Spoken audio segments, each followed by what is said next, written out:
Hello friends, ಇವತ್ತು ನಾನು explain ಮಾಡ್ತಾ ಇರೋ ಸಿನಿಮಾ ಮಿಸ್ ಯು ಅಂತ. Love story come thriller cinema ಹೀರೋಗೆ ನಡೆಯೋ ಒಂದು ಆಕ್ಸಿಡೆಂಟ್, ಅದರಿಂದ ಅವನ ಬದುಕಿನಲ್ಲಿ ನಡೆಯೋ ಗೆಸ್ ಮಾಡೋಕೆ ಆಗದೆ ಇರೋ ಟ್ವಿಸ್ಟ್ ಅಂಡ್ ಟರ್ನ್ಸೇ ಈ ಸಿನಿಮಾ. ಸರಿ, ಜಾಸ್ತಿ ಡ್ರ್ಯಾಗ್ ಮಾಡೋದು ಬೇಡ, ಬನ್ನಿ ಸಿನಿಮಾ ಒಳಗೆ ಹೋಗೋಣ. ಸಿನಿಮಾ ಸ್ಟಾರ್ಟಿಂಗ್ ನಲ್ಲಿ ಒಂದು ಪೊಲಿಟಿಕಲ್ ಪಾರ್ಟಿ ಗುಂಪು ವಾಸ್ತು ಅನ್ನೋನ್ ಮನೆಗೆ ಬಂದು ಅವ್ರ ಅಪ್ಪ ಅಮ್ಮನಿಗೆ ವಾರ್ನಿಂಗ್ ಮಾಡ್ತಾರೆ. ನೋಡಿ, ನಿಮ್ ಮಗ ಮಂತ್ರಿ ಸಿಂಗರಯ್ಯರ್ ಮಗನ ಮೇಲೆ ಕಂಪ್ಲೇಂಟ್ ಕೊಟ್ಟಿದ್ದಾನೆ, ಮರ್ಯಾದೆಯಿಂದ ವಾಪಸ್ ತಗೊಳಕ್ ಹೇಳಿ, ಇಲ್ಲ ಅಂತ ಅಂದ್ರೆ ಸರಿ ಇರಲ್ಲ ಅಂತ. ಸಿಂಗರಾಯರ್ ನನ್ನ ಮಗ ಯಾವುದೇ ಕಾರಣಕ್ಕೂ ಜೈಲಿಗೆ ಹೋಗ್ಬಾರ್ದು. ಯಾರ ವಾಸು, ಅವನು ನಮ್ಮ ಮಾತನ್ನ ಕೇಳೋ ಹಾಗೆ ಕಾಣಿಸ್ತಾ ಇಲ್ಲ, ಅವನೆಲ್ಲೇ ಇದ್ರೂ ಸರಿ ಅವನನ್ನ ಹುಡುಕಿ ಸಾಯಿಸ್ಬಿಡಿ ಅಂತ ತಮ್ಮ ಕಡೆಯವ್ರಿಗೂ ಮತ್ತು ಪೊಲೀಸ್ಗೂ ಹೇಳ್ತಾನೆ. ಈ ವಾಸು ಯಾರು ಅಂತ ಅಂದ್ರೆ ಅವನೇ ನಮ್ಮ ಸಿನಿಮಾ ಹೀರೋ. ಇವನಿಗೂ ಮಂತ್ರಿ ಮಗನಿಗೂ ಏನ್ ಪ್ರಾಬ್ಲಮ್ ಆಗಿದೆ ಅಂತ ನಮಗ್ ಮುಂದೆ ಗೊತ್ತಾಗುತ್ತೆ. ವಾಸುಗೆ ಡೈರೆಕ್ಟರ್ ಆಗ್ಬೇಕು ಅಂತ ಆಸೆ, ಅದರಿಂದ ಆಗಾಗ ತುಂಬಾ ಕಡೆ ಟ್ರಾವೆಲ್ ಮಾಡ್ತಾ ಇರ್ತಾನೆ. ಅದೇ ರೀತಿ ಈ ಸಾರಿ ಸಹ ಮನೆಯವ್ರಿಗೆ ಹೇಳ್ದೆ ಕೂರ್ಗುಗ್ ಬಂದಿದ್ದಾನೆ. ವಾಸು ಅಮ್ಮ ನನ್ನ ಮಗ ಎಲ್ಲಿದ್ದಾನೆ ಅಂತ ಎಷ್ಟೇ ಫೋನ್ ಮಾಡಿದ್ರು ಪಿಕ್ ಮಾಡಲ್ಲ. ವಾಸು ಫ್ರೆಂಡ್ಸ್ ಎಲ್ಲ ಕಡೆ ಹುಡುಕ್ ನೋಡ್ತಾರೆ, ಎಲ್ಲೂ ಸಿಗಲ್ಲ. ವಾಸು ಕೂರ್ಗ್ನಲ್ಲಿ ಒಂದು ಕಾಫಿ ಶಾಪ್ನಲ್ಲಿ ಸ್ಪೆಷಲ್ ಬೆಲ್ಲ ಕಾಫಿನ ಕುಡಿತಾನೆ. ಅದು ಅವನಿಗೆ ತುಂಬಾ ಇಷ್ಟ ಆಗೋಗುತ್ತೆ. ನಾನು ತುಂಬಾ ಕಾಫಿನ ಕುಡ್ದಿದ್ದೀನಿ, ಆದರೆ ಇದ್ರ ಟೇಸ್ಟ್ ತುಂಬಾ ಚೆನ್ನಾಗಿದೆ ಅಂತ ಹೇಳೋಕೆ ಕಾಫಿ ಶಾಪ್ ಸ್ಟಾಫ್, ಹೌದು ಸರ್, ಈ ಕಾಫಿ ಇಲ್ಲಿ ಚೆನ್ನೈ ಮತ್ತೆ ಕೊಚ್ಚಿಯಲ್ಲಿ ಮಾತ್ರ ಸಿಗೋದು, ಬೇರೆ ಎಲ್ಲೂ ಸಿಗಲ್ಲ ಅಂತ ಹೇಳ್ತಾರೆ. ಕಾಫಿ ಕುಡಿದು ಬರ್ಬೇಕಾದ್ರೆ ವಾಸುಗೆ ಫ್ರೆಂಡ್ಸ್ ಇಂದ ಕಾಲ್ ಬರುತ್ತೆ. ಅದನ್ನ ಪಿಕ್ ಮಾಡಿ ನಾನು ಕೂರ್ಗ್ನಲ್ಲಿದ್ದೀನಿ, ರಾತ್ರಿ ಅಷ್ಟರಲ್ಲಿ ಮನೆಗೆ ಬರ್ತೀನಿ ಅಂತ ಹೇಳ್ತಾನೆ. ಆದ್ರೆ ಬರೋ ದಾರಿಯಲ್ಲಿ ಒಂದ್ ಲಾರಿ ಬಂದು ವಾಸು ಕಾರ್ಗೆ ಡ್ಯಾಶ್ ಮಾಡಿ ಆಕ್ಸಿಡೆಂಟ್ ಮಾಡ್ಬಿಡುತ್ತೆ. ಇದರಿಂದ ವಾಸು ಹೆಡ್ಗೆ ತುಂಬಾ ದೊಡ್ಡ ಇಂಜುರಿ ಆಗುತ್ತೆ. ಈ ಆಕ್ಸಿಡೆಂಟ್ ಮಾಡ್ತಿರೋದು ಬೇರೆ ಯಾರು ಅಲ್ಲ, ಸಿಎಂ ಸೆಂಗರಾಯರ್. ಮಗನಿಗೆ ಆಕ್ಸಿಡೆಂಟ್ ಆಗಿ ಕ್ರಿಟಿಕಲ್ ಕಂಡೀಷನ್ ಅಲ್ಲಿದ್ದಾನೆ ಅಂತ ಪೊಲೀಸ್ ಮೂಲಕ ತಿಳ್ಕೊಂಡ ವಾಸು ಅಪ್ಪ ಅಮ್ಮ ಮತ್ತು ಫ್ರೆಂಡ್ಸ್ ತಕ್ಷಣ ಕೂರ್ಗುಗ್ ಬರ್ತಾರೆ. ಅದೃಷ್ಟವಶಾತ್ ಅನ್ನೋ ಹಾಗೆ ವಾಸು ಜೀವಕ್ಕೆ ಏನೂ ಅಪಾಯ ಆಗಿರಲ್ಲ, ಆದ್ರೆ ತಲೆಗೆ ಬಲವಾದ ಏಟು ಬಿದ್ದಿರೋದ್ರಿಂದ ಕಳೆದ 2 ವರ್ಷದಲ್ಲಿ ನಡೆದಿರೋ ಎಲ್ಲಾ ವಿಷಯವನ್ನ ಮರೆತು ಬಿಟ್ಟಿರ್ತಾನೆ. ಇದನ್ ಕೇಳಿ ಮನೆಯವರಿಗೆ ತುಂಬಾ ಗಾಬರಿಯಾಗಿ ಹೋಗುತ್ತೆ. ಹಾಗಾದ್ರೆ ಅವನಿಗೆ ಕಳೆದ 2 ವರ್ಷದ ವಿಷಯಗಳು ಯಾವುದು ನೆನಪೇ ಬರಲ್ವಾ ಅಂತ ಕೇಳ್ತಾರೆ.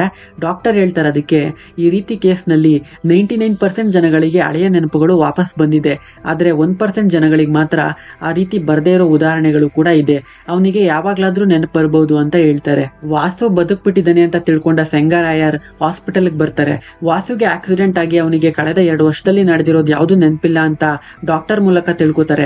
ವಾಸು ಅಪ್ಪ ಅಮ್ಮ ಸೆಂಗರಾಯರ್ಗೆ ರಿಕ್ವೆಸ್ಟ್ ಮಾಡಿ ಕೇಳ್ಕೊತಾರೆ, ನನ್ ಮಗ ನಿಮ್ ಜೊತೆ ಮಾಡ್ಕೊಂಡ ಎಲ್ಲಾ ಜಗಳವನ್ನ ಮರೆತು ಬಿಟ್ಟಿದ್ದಾನೆ, ನಿಮ್ ಮಗನ ವಿಷಯಕ್ಕೆ ಇನ್ನೂ ಅವನ್ ಬರಲ್ಲ, ಅವನನ್ನ ಬಿಟ್ಬಿಡಿ, ನಿಮ್ಮನ್ನ ಎದುರಾಕೊಳ್ಳೋ ಶಕ್ತಿ ನಮ್ಗಿಲ್ಲ ಅಂತ. ಅದಕ್ಕೆ ಸೆಂಗರಾಯರ್, ನಿಮ್ ಮಗನಿಗೇನಾದ್ರೂ ಹಳೆಯದೆಲ್ಲ ನೆನಪಾಗಿ ನನ್ ದಾರಿಗೆ ಮತ್ತೆ ಅಡ್ಡ ಬಂದ ಅಂತ ಅಂದ್ಕೊಳ್ಳಿ, ಈಗ ಬದುಕಿರೋ ನಿಮ್ ಮಗ ಮತ್ತೆ ಬದುಕೋಕ್ ಸಾಧ್ಯನೇ ಇಲ್ಲ ಅಂತ ಗಟ್ಟಿಯಾಗಿ ವಾರ್ನ್ ಮಾಡಿ ಹೋಗ್ತಾರೆ. ಕೆಲವು ತಿಂಗಳ ನಂತರ ವಾಸು ರಿಕವರ್ ಆಗ್ತಾನೆ. ಆಗಾಗ ಟ್ರಾವೆಲ್ ಮಾಡ್ತಾ ಇರ್ತಾನಲ್ವಾ, ಅದ್ರಂತೆ ಈ ಸಾರಿ ಸಹ ಎಲ್ಲಾದ್ರೂ ಹೋಗೋಣ ಅಂತ ರೈಲ್ವೆ ಸ್ಟೇಷನ್ ಬರ್ತಾನೆ. ಅಲ್ಲೊಬ್ರು ಕೂತ್ಕೊಂಡು ತುಂಬಾ ಫೀಲ್ ಮಾಡ್ತಾ ಇರ್ತಾರೆ. ಅದನ್ನ ನೋಡಿ ಅವ್ರಿಗೆ ಕಾಫಿ ತಗೊಂಡೋಗಿ ಕೊಡ್ತಾನೆ. ಏನ್ ಬ್ರೋ, ಯಾಕೆ ಬೇಜಾರ್ನಲ್ಲಿದ್ದೀರಾ, ಏನಾದ್ರೂ ಪ್ರಾಬ್ಲಮ್ಮಾ, ಏನಾದ್ರೂ ಇದ್ರೆ ಹೇಳಿ, ನನ್ನ ಕೈಲಾದಷ್ಟು ಸಹಾಯ ಮಾಡ್ತೀನಿ ಅನ್ನೋಕೆ ಅವ್ರು ಹೇಳ್ತಾರೆ, ನನ್ನ ಹೆಸರು ಬಾಬಿ ಅಂತ, ನಾನೊಂದು ಹುಡುಗಿಯನ್ನ ಲವ್ ಮಾಡ್ತಾ ಇದ್ದೆ, 5 ವರ್ಷದ ಲವ್. ಇಲ್ಲಿಯವರೆಗೂ ನಮ್ ಲವ್ ಚೆನ್ನಾಗೇ ಇತ್ತು. ಒಂದಿನ ಒಂದ್ ಚಿಕ್ಕ ಪ್ರಾಬ್ಲಮ್ ಬಂತು, ಅದರಿಂದ ಅವಳು ನನ್ ಮೇಲ್ ತಪ್ಪು ಅಂತ, ನಾನು ಅವಳ ಮೇಲ್ ತಪ್ಪು ಅಂತ, ಇದರಿಂದ ಬ್ರೇಕಪ್ ಆಗೋಯ್ತು. ನಾನು ಇವತ್ತಲ್ಲ ನಾಳೆ ಸರಿ ಹೋಗುತ್ತೆ ಅಂತ ಅಂದ್ಕೊಂಡಿದ್ದೆ, ಆದ್ರೆ ಅವಳು ನಾನಿಲ್ದೆ ಬದುಕೋಕೆ ಅಭ್ಯಾಸ ಮಾಡ್ಕೊಂಡ್ಲು ಅಂತ ಕಾಣಿಸುತ್ತೆ.